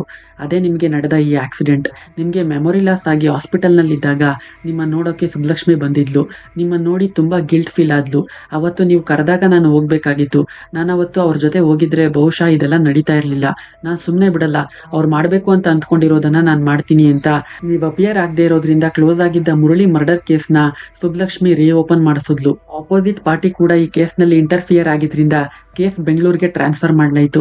ಈ ಮಧ್ಯೆ ಪಾರ್ಟಿ ಬದಲಾಗಿದ್ರಿಂದ ಸೆಂಗರಾಯರ್ ಮೊದಲಿನ ರೀತಿ ಇನ್ಫ್ಲೂಯೆನ್ಸ್ ಮಾಡೋಕ್ಕಾಗಲಿಲ್ಲ. ಇಯರಿಂಗ್ ನಾಳಿದ್ದಿಟ್ಕೊಂಡು ನೀವು ಅವಳೊಬ್ಳನ್ನೇ ಬಿಟ್ಬಿಟ್ಟು ಹೋಗ್ತೀರಾ ಅಂತ ಎಲ್ಲವನ್ನ ಹೇಳೋಕೆ ವಾಸು ನಿರ್ಧಾರ ಮಾಡ್ತಾನೆ, ಈ ಕೇಸ್ ಮುಗಿಸಿನೇ ನಾನು ಇಲ್ಲಿಂದ ಹೋಗೋದು ಅಂತ. ನನ್ನ ಫ್ರೆಂಡ್ಸ್ ಈ ವಿಷಯವನ್ನ ಮುಂಚೆನೆ ಹೇಳಿದ್ರೆ ಚೆನ್ನಾಗಿರ್ತಿತ್ತು, ಆದ್ರೂ ಪರವಾಗಿಲ್ಲ, ನಾನು ಸುಬ್ಬಲಕ್ಷ್ಮಿ ಜೊತೆ ನಿಲ್ತೀನಿ, ನಾನು ಓಪನ್ ಮಾಡಿಸಿದ ಕೇಸ್ನ ನಾನೇ ಕ್ಲೋಸ್ ಮಾಡಿಸ್ತೀನಿ ಅಂತ ಡಿಸೈಡ್ ಮಾಡ್ತಾನೆ. ಮಾಡ್ತಾನೆ. ಸುಬ್ಲಕ್ಷ್ಮಿ ನಾಳೆ ಕೋರ್ಟ್ಗೆ ಬರಬಾರ್ದು, ನನ್ನ ಮಗನ ವಿರುದ್ಧ ಸಾಕ್ಷಿ ಹೇಳ್ಬಾರ್ದು ಅಂತ ಅವಳನ್ನ ಸಾಯಿಸ್ಬಿಡಿ ಅಂತ ಜನಗಳನ್ನ ಕಳಿಸ್ತಾರೆ ಸೆಂಗರಾಯರ್. ಆದ್ರೆ ಅವ್ರ ಕೈಯಲ್ಲಿ ಸುಬ್ಲಕ್ಷ್ಮಿನ ಸಾಯಿಸೋಕಾಗಲ್ಲ. ಅಲ್ಲಿಗೆ ವಾಸು ಬಂದು ಎಲ್ರಿಗೂ ಹೊಡೆದು ಸುಬ್ಲಕ್ಷ್ಮಿನ ಸೇವ್ ಮಾಡ್ತಾನೆ. ನೆಕ್ಸ್ಟ್ ಡೇ ಹಿಯರಿಂಗ್ ಸ್ಟಾರ್ಟ್ ಆಗುತ್ತೆ. ಸಿಸಿಟಿವಿ ಫುಟೇಜ್, ಆಟೋಪ್ಸಿ ರಿಪೋರ್ಟ್ ಮತ್ತೆ ಐ ವಿಟ್ನೆಸ್ ಆಗಿ ಸುಬ್ಲಕ್ಷ್ಮಿ ಎಲ್ಲವೂ ಡೆಲಿವರಿ ಬಾಯ್ ಮುರಳಿಯನ್ನ ಸೆಂಗರಾಯರ್ ಮಗನೇ ಸಾಯಿಸಿರೋದು ಅನ್ನೋದಕ್ಕೆ ಸಾಕ್ಷಿಯಾಗಿವೆ. ಅದರಿಂದ ಅವನಿಗೆ ಜೀವಾವಧಿ ಶಿಕ್ಷೆ ಮತ್ತೆ ಅವನ ಜೊತೆ ಇದ್ದ 3 ಜನ ಫ್ರೆಂಡ್ಸ್ಗೆ 7 ವರ್ಷ ಕಾರಾಗೃಹ ಶಿಕ್ಷೆಯನ್ನ ಕೋರ್ಟ್ ನೀಡುತ್ತೆ. ಇದರಿಂದ ಕೊನೆಗೂ ಮುರಳಿ ಮರ್ಡರ್ಗೆ ನ್ಯಾಯ ಸಿಗುತ್ತೆ. ಮುರಳಿ ಅಮ್ಮನಿಗೆ ತುಂಬಾ ಸಂತೋಷ ಆಗುತ್ತೆ. ಹಾಗೆ ನೀವಿಬ್ರು ಒಂದಾದ್ರೆ ಚೆನ್ನಾಗಿರುತ್ತೆ ಅಂತ ವಾಸು ಮತ್ತೆ ಸುಬ್ಲಕ್ಷ್ಮಿಗೆ ಹೇಳೋಕೆ ಸುಬ್ಲಕ್ಷ್ಮಿ ಏನು ಮಾತಾಡದೆ ಅಲ್ಲಿಂದ ಹೊರಟೋಗ್ತಾಳೆ. ವಾಸು ಸಹ ನಾನು ಬಂದ್ ಕೆಲಸ ಮುಗೀತು, ಇನ್ನಾನು ಇಲ್ಲಿ ಇರಬಾರ್ದು ಅಂತ ಮತ್ತೆ ಚೆನ್ನೈಗೆ ವಾಪಸ್ ಹೊರಟೋಗ್ತಾನೆ. ಸ್ವಲ್ಪ ದಿನ ಆದ್ಮೇಲೆ ಒಬ್ರು ದೊಡ್ಡ ಪ್ರೊಡ್ಯೂಸರ್ ಇಂದ ಕಾಲ್ ಬರುತ್ತೆ. ವಾಸು 1 ವರ್ಷಕ್ಕೆ ಮುಂಚೆ ನನಗೊಂದು ಲವ್ ಸ್ಟೋರಿ ನರೇಟ್ ಮಾಡಿದ್ದಲ್ಲ, ಅದನ್ನ ನಾನು ಆಕ್ಟರ್ ಸೂರ್ಯಗೆ ಹೇಳ್ದೆ. ಅದು ಅವರಿಗೆ ತುಂಬಾ ಇಷ್ಟ ಆಗೋಗಿದೆ. ನೆಕ್ಸ್ಟ್ ವೀಕ್ ಅಪಾಯಿಂಟ್ಮೆಂಟ್ ಕೊಟ್ಟಿದ್ದಾರೆ. ನೀನ್ ಹೋಗಿ ಕತೆ ಪೂರ್ತಿ ನರೇಟ್ ಮಾಡಿ ನನ್ ಬಂದು ಮೀಟ್ ಮಾಡು ಅಂತಾರೆ. ಹೇಗೋ ಕೊನೆಗೂ ವಾಸುಗೆ ಒಂದು ಆಪರ್ಚುನಿಟಿ ಸಿಕ್ಕಿದೆ. ಆದ್ರೆ 1 ವರ್ಷದಿಂದ ನರೇಟ್ ಮಾಡಿದ ಸ್ಟೋರಿ ಯಾವುದು ಅಂತ ನೆನಪು ಬರ್ತಾ ಇಲ್ಲ. ತನ್ನ ರೂಮಲ್ಲಿ ಎಲ್ಲ ಹುಡುಕಿ ನೋಡ್ತಾನೆ, ಎಲ್ಲಾದ್ರೂ ಸ್ಕ್ರಿಪ್ಟ್ ಬರ್ದಿಟ್ಟಿದ್ದೀನ, ಅಟ್ಲೀಸ್ಟ್ 1 ಲೈನ್ ಆದ್ರೂ ಸಿಕ್ಕರೆ ಪೂರ್ತಿ ಡೆವಲಪ್ ಮಾಡ್ಬೋದು ಅಂತ. ಆದ್ರೆ ಎಲ್ಲೂ ಸಿಗಲ್ಲ. ವಾಸು ಫ್ರೆಂಡ್ ಹೇಳ್ತಾನೆ, ನೀನ್ ನನಗೆ ಅವತ್ತು ಒಂದು ಲವ್ ಸ್ಟೋರಿ ಸ್ಕ್ರಿಪ್ಟ್ ಬರ್ದಿದ್ದೀನಿ, ಅದನ್ನ ಸುಬ್ಲಕ್ಷ್ಮಿಗೆ ಹೇಳ್ದೆ ಹೇಗಿದೆ ಅಂತ ತಿಳ್ಕೊಳ್ಳೋಕೆ ಅಂತ ಹೇಳಿದ್ದೆ. ಬಹುಶಃ ಅದೇ ಇರಬೇಕು ನೀನ್ ಹುಡುಕ್ತಾ ಇರೋ ಲವ್ ಸ್ಟೋರಿ. ಸುಬ್ಲಕ್ಷ್ಮಿ ಹತ್ರ ಒಂದ್ಸಾರಿ ಕೇಳಿ ನೋಡು ಅಂತ ಹೇಳ್ತಾನೆ. ಅದರಿಂದ ಸುಬ್ಲಕ್ಷ್ಮಿಗೆ ಫೋನ್ ಮಾಡಿ ಚೆನ್ನೈಗೆ ಕೂಗ್ತಾನೆ. ಸ್ಕ್ರಿಪ್ಟ್ ಬಗ್ಗೆ ಅಂತ ಹೇಳಿದ್ರಿಂದ ಮಾತ್ರ ಚೆನ್ನೈಗೆ ಬರೋದಕ್ಕೆ ಒಪ್ಕೋತಾಳೆ. ಒಂದು ಕಾಫಿ ಶಾಪ್ ನಲ್ಲಿ ಇಬ್ರು ಮೀಟ್ ಮಾಡ್ತಾರೆ. ಸ್ಪೆಷಲ್ ಬೆಲ್ಲ ಕಾಫಿನ ಆರ್ಡರ್ ಮಾಡ್ತಾನೆ. ಸುಬ್ಲಕ್ಷ್ಮಿ ವಾಸು ಮುಂಚೆ ಹೇಳಿದ ಕಥೆಯನ್ನ ಹೇಳ್ತಾ ಹೋಗೋಕೆ ಅದನ್ನ ರೆಕಾರ್ಡ್ ಮಾಡ್ತಾನೆ. ಹಾಗೆ ಬೆಲ್ಲ ಕಾಫಿ ಕುಡಿಯೋಕೆ ಅವನಿಗೆ ಹಳೆಯದೆಲ್ಲ ನೆನಪು ಬರೋಕೆ ಸ್ಟಾರ್ಟ್ ಆಗುತ್ತೆ. ಸುಬ್ಲಕ್ಷ್ಮಿನ ಮೊದಲನೇ ಸಾರಿ ನೋಡಿದ್ದು, ಮದುವೆ ಆಗಿದ್ದು, ಅಡ್ಜಸ್ಟ್ ಮಾಡ್ಕೊಂಡು ಅವಳ ಜೊತೆ ಇದ್ದಿದ್ದು, ಕೊನೆಗೆ ಬೇರೆ ಆಗಿದ್ದು ಎಲ್ಲವೂ ನೆನಪು ಬರ್ತಾ ಹೋಗುತ್ತೆ. ಸುಬ್ಲಕ್ಷ್ಮಿಗೆ ಹೇಳ್ತಾನೆ, ನನಗೆಲ್ಲ ನೆನಪು ಬಂತು ಅಂತ. ಈಗ್ಲೂ ನಿಮ್ಗೆ ನನ್ ಮೇಲೆ ಕೋಪ ಇದೆ ಅಲ್ವಾ? ನಾನು ಯಾಕಾದ್ರೂ ನೋಡ್ದೆ ಅಂತ ಫೀಲ್ ಮಾಡ್ತಾ ಇದ್ದೀರಾ ಅಲ್ವಾ ಅಂತ ಕೇಳೋಕೆ, ಇಲ್ಲ ಸುಬ್ಲಕ್ಷ್ಮಿ, ನಾನು ಬೆಂಗಳೂರಿನಲ್ಲಿ ಹೇಳಿದ್ದನ್ನೇ ಈಗ್ಲೂ ಹೇಳ್ತೀನಿ. ನನಗೆ ನಿನ್ ಕಂಡ್ರೆ ಇಷ್ಟ. ಎಲ್ಲ ನನಗೆ ಈಗ ನೆನಪು ಬಂತು. ಆದ್ರೂ ನಿನ್ ಕಂಡ್ರೆ ನನಗೆ ಇಷ್ಟಾನೆ. ನಮ್ಮ ನಡುವೆ ತುಂಬಾ ವಿಷಯಗಳು ನಡೆದಿವೆ. ಅದಕ್ಕೆ ನಾನು ರಿಗ್ರೆಟ್ ಮಾಡ್ತೀನಿ. ನನಗೆ ಲೈಫ್ ಮತ್ತೊಂದು ಚಾನ್ಸ್ ಕೊಟ್ಟಿದೆ, ಅದನ್ನ ನಾನು ಮಿಸ್ ಮಾಡ್ಕೊಳ್ಳಲ್ಲ. ಇದಕ್ ಮುಂಚೆ ಕೂಡ ನಾನು ನಿನಗೆ ನನ್ನನ್ನ ನಂಬಿ ಬಾ ಅಂತ ಕರೆದೆ, ಆದ್ರೆ ನೀನ್ ಬರ್ಲಿಲ್ಲ. ಈಗ್ಲೂ ಸಹ ಕೂಗ್ತಾ ಇದ್ದೀನಿ, ನನ್ ನಂಬಿ ಬಾ, ನಾವಿಬ್ರು ಸೇರಿ ಬದುಕೋಣ, ಸಂತೋಷವಾಗಿರೋಣ ಅಂತಾನೆ. ಅದಕ್ಕೆ ಸುಬ್ಲಕ್ಷ್ಮಿ ಏನೂ ರೆಸ್ಪಾಂಡ್ ಮಾಡಲ್ಲ. ಅದಕ್ಕೆ ವಾಸು ಕೇಳ್ತಾನೆ, ಸರಿ ನಿನಗ್ ನಾನ್ ಬೇಡ ಅನ್ನೋಕೆ ಒಂದು ಕಾರಣ ಹೇಳು ಸಾಕು, ನಾನು ಇಲ್ಲಿಂದ ಹೊರಟೋಗ್ತೀನಿ ಅಂತಾನೆ. ಆದ್ರೆ ಸುಬ್ಲಕ್ಷ್ಮಿ ಹತ್ರ ಯಾವುದೇ ಕಾರಣ ಇಲ್ಲ. ನನ್ಗೊಂದ್ ಚಾನ್ಸ್ ಕೊಡು, ಮತ್ತೆ ಈಗ ಆಗಲ್ಲ ಅಂತ ವಾಸು ಕೇಳೋಕೆ ಸುಬ್ಲಕ್ಷ್ಮಿ, ಮತ್ತೆ ಇದನ್ನ ನೀವು ಮರೆಯಲ್ಲ ಅಲ್ವಾ ಅಂತಾಳೆ. ಇಲ್ಲ, ಇವಾಗ ನಾವು ಮಾತಾಡಿರೋದೆಲ್ಲ ರೆಕಾರ್ಡ್ ಆಗಿದೆ. ಆ ರೀತಿ ಏನಾದ್ರೂ ಆದ್ರೆ ಇದನ್ನ ಪ್ಲೇ ಮಾಡು, ಮಿಕ್ಕಿದೆಲ್ಲ ಆಮೇಲೆ ನೋಡ್ಕೊಳ್ಳೋಣ ಅಂತ ಇಬ್ರು ಹಗ್ ಮಾಡ್ತಾರೆ. ಕೊನೆಗೆ ಎಲ್ರೂ ಆಸೆ ಪಟ್ಟಂತೆ ವಾಸು ಸುಬ್ಲಕ್ಷ್ಮಿ ಒಂದಾಗ್ತಾರೆ. ಅಲ್ಲಿಗೆ ಸಿನಿಮಾ ಸಹ ಎಂಡ್ ಆಗುತ್ತೆ. ಇದೇ ರೀತಿ ಸಿನಿಮಾ ಎಕ್ಸ್ಪ್ಲನೇಷನ್ಗೆ ನಮ್ಮ ಚಾನಲ್ನ ಸಬ್ಸ್ಕ್ರೈಬ್ ಮಾಡ್ಕೊಳ್ಳೋದನ್ನ ಮರಿಬೇಡಿ. ಮತ್ತೆ ಇನ್ನೊಂದು ಸಿನಿಮಾ ಜೊತೆ ಸಿಗ್ತೀನಿ. ಅಲ್ಲಿಯವರೆಗೆ ಟೇಕ್ ಕೇರ್ ಆ್ಯಂಡ್ ಬಾಯ್.